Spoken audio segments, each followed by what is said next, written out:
की वो सबसे भयानक रात जब कुदरत के नियम भी बदल गए। चलिए जानते हैं अधर्म के अंत की वो दिव्य गाथा। कहानी शुरू होती है एक उत्सव से। कंस अपनी बहन देवकी को विदा कर रहा था, तभी आसमान को चीरती हुई एक गूंज सुनाई दी। मूर्ख कंस, जिसे तू विदा कर रहा है उसी की 8वीं संतान तेरा अंत करेगी। आकाशवाणी सुनते ही मौत के डर से कंस ने अपनों को ही काल कोठरी में कैद कर दिया। एक एक करके 6 मासूमों की हत्या हुई। 7वें गर्भ में भगवान की योग माया ने हस्तक्षेप किया और संसार को यह भ्रम हुआ कि देवकी का गर्भ नष्ट हो गया है, जबकि वही गर्भ मां रोहिणी के पास सुरक्षित पहुंचा। यही आगे चलकर बलराम जी बने।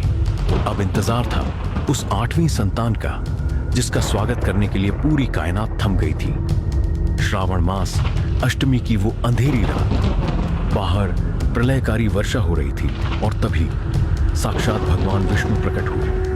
दिव्य प्रकाश से जेल जगमगा उठी। प्रभु ने आश्वासन दिया, अधर्म का अंत निश्चित है। क्षण भर में वही दिव्य स्वरूप नन्हे कृष्ण में बदल गए और शुरू हुआ ईश्वर का चमत्कार। जो सैनिक पहरा दे रहे थे वे अचानक गहरी नींद में सो गए। लोहे की वो भारी जंजीरें तिनके की तरह खुल गई और जेल के वे विशाल दरवाजे अपने आप रास्ता देने लगे।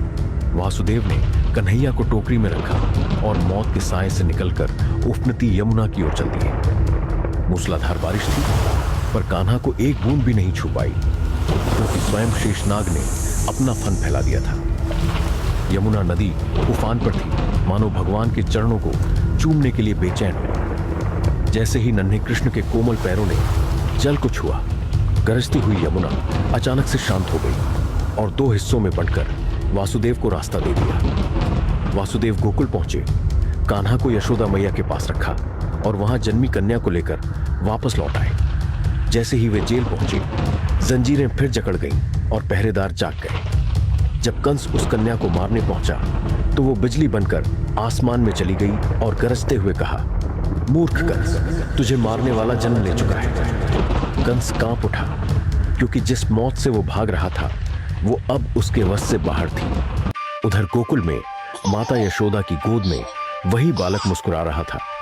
यहीं से शुरू हुई कान्हा की वो लीलाएं, जिन्होंने संसार को प्रेम और न्याय का पाठ सिखाया।